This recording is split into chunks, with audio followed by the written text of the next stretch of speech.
isso, meus amigos, deu a grande lógica. Anthony Joshua simplesmente passou o carro no Jake Paul. E por incrível que pareça, ainda teve gente dizendo que a luta foi comprada. Já vou comentar sobre isso. Nesse vídeo também vou falar da luta entre Anderson Silva e Tyron Woodley, mas vamos focar primeiro em Jake Paul e Anthony Joshua. De todo modo, mesmo considerando que tinha 180 milhões de dólares em jogo nessa luta e que esse era o interesse principal do Jake Paul, a gente tem que dar o crédito, porque pela primeira vez ele se colocou na posição de risco. Se nas outras lutas ele aceitava enfrentar adversários mais velhos, menores, que não eram da trocação e sempre se colocava numa situação confortável, dessa vez, pelo menos, ele assumiu o risco, pegou um cara maior, um cara mais experiente, um cara mais pesado e que, de fato, é um pugilista profissional da mais alta categoria. A gente tá falando de um cara que foi campeão mundial e que já enfrentou lendas da nobre arte. A responsabilidade dessa luta era do Anthony Joshua, que precisava mostrar por que ele é esse devorador de mundos, enquanto o Jake Paul, se pelo menos conseguisse sobreviver, já seria uma vitória moral. E foi isso que ele buscou na luta. Tava bem nítido que o Jake Paul tava buscando sobreviver desde o início do combate. Começou a luta se movimentando muito, não é nem que ele tava mantendo uma longa distância, ele tava até além da longa distância. Ele não tava numa posição onde ele conseguia bater no Joshua e muito menos o Joshua conseguia bater nele. Ficou circulando, se movimentando, ganhando tempo. Toda vez que ele atacava, ele dava um único golpe e já buscava o clinch, já cozinhava mais tempo ainda no clinch. Então ficou bem claro que a missão do Jake Paul era sobreviver. Ou pelo menos, se ele tinha esperança de vitória, é de fazer uma luta extremamente chata que seria definida no detalhe. Seria definida porque ele jogou um jab a mais ou coisa do tipo. Mas aí entra dois fatores. Primeiro, a gente tá falando de um adversário que é o mais alto nível do boxe,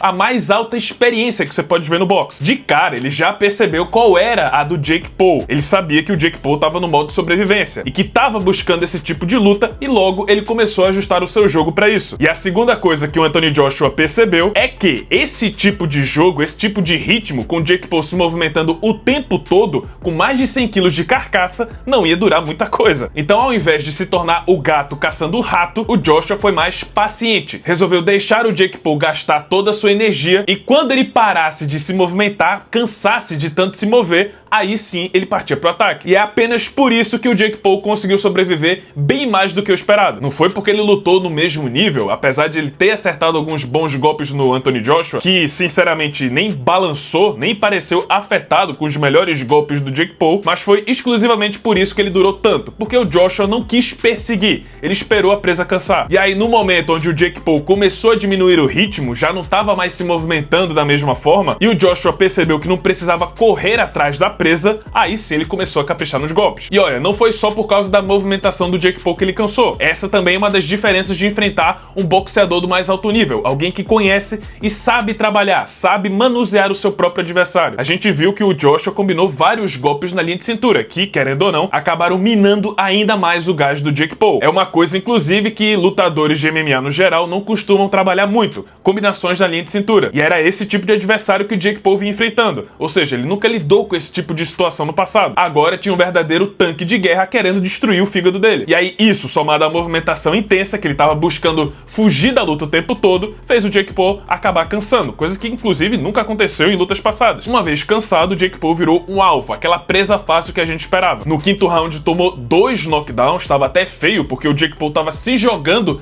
nas pernas do Anthony Joshua simplesmente para ganhar tempo, mas aí já não tinha o que fazer. Em 2 rounds ele tomou 4 knockdowns e no 6º round tomou o golpe derradeiro que quebrou a mandíbula dele em 2 partes e por fim encerrou a luta. Vitória de Anthony Joshua, conforme esperado pelo roteiro. Depois da luta, os dois seguem agora por caminhos diferentes. O Joshua deixou bem claro que pretende fazer a luta com Tyson Fury, isso já é um rumor bem forte, parece que o mercado árabe já tá planejando, montando o cenário para essa luta finalmente acontecer, 10 anos de espera, e o Jake Paul, com a mandíbula quebrada, disse que agora vai tirar um tempo de folga, que não vai voltar tão rápido assim como antigamente. Talvez então ele só volte na metade do ano que vem. E ele prometeu que agora ele vai em busca do cinturão do peso cruzador, que é a categoria original dele. E tem 2 coisas que eu achei interessantes nas redes sociais. A primeira coisa é o comparativo. Como o Jake Paul conseguiu sobreviver mais do que o Francis Ngannou contra o Anthony Joshua. E é aquilo que eu expliquei no começo. Enquanto o Francis Ngannou partiu pra luta, tava sempre ali na cara do Anthony Joshua, não ficou se movimentando ou fugindo, o Jake Paul fez o contrário. Ele tava tentando evitar qualquer tipo de contato. Se o Jake Paul tivesse assumido seguido a mesma postura do Francis Ngannou, ficar ali sempre na cara do Anthony Joshua, na média, curta distância, ia acontecer a mesma coisa, talvez até mais rápido. Também há uma diferença de estratégia entre o Jake Paul e o Francis Ngannou. O costume do Ngannou é acabar com as lutas rápidas. O Jake Paul entrou ali pra fazer uma maratona, então existem várias variáveis que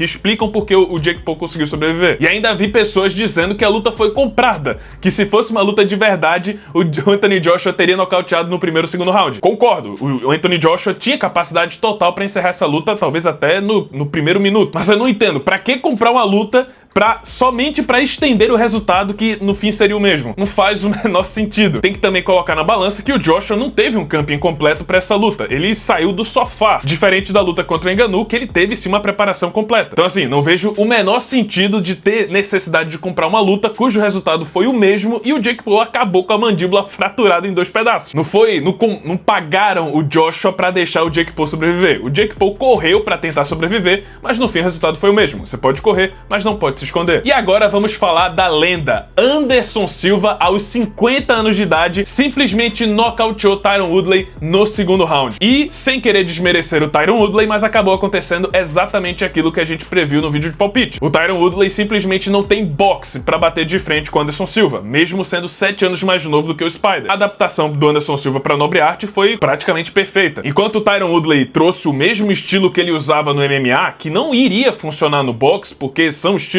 modalidades completamente diferentes, o Anderson fez o dever de casa, reaprendeu a encaixar seus golpes, trabalhar combinações, trabalhar fintas, embora ainda mantivesse alguns padrões que ele tinha no MMA. Por exemplo, primeiro round, geralmente o Anderson Silva costuma pegar como análise. Ele faz uma análise completa do adversário durante esse primeiro round, não costuma se impor tanto no início da luta, ele estuda, pega a distância, e a gente viu que uma luta de boxe, rapidamente o Anderson Silva pegou a distância do Tyron Woodley, a ponto de que começava o round, o Woodley nem percebia, mas já estava encurralado nas cordas. Feito isso, o Anderson fez aquela famosa finta dele, botando a mão no calcanhar, encontrou o gancho com a mão da frente, e a partir daí foi fim de papo. O cérebro do Woodley perdeu a conexão. Muita gente ficou confusa, inclusive, por que a luta foi interrompida, já que o árbitro aparentemente tinha mandado a luta seguir. Mas é que o boxe é diferente do MMA. Quando um cara leva um knockdown, o árbitro faz alguns comandos pra ver como é que tá a situação do atleta. Então, por exemplo, ele fala, vem até mim, ande até mim, pra ver se ele consegue andar. E depois pega na luva do cara, pra ver se ele ainda tem, assim, ainda consegue mexer as mãos, se ele não tá mole. Pra mim, o que aconteceu ali é que o Tyron Woodley não tava respondendo aos comandos do árbitro. Isso às vezes acontece quando o atleta do MMA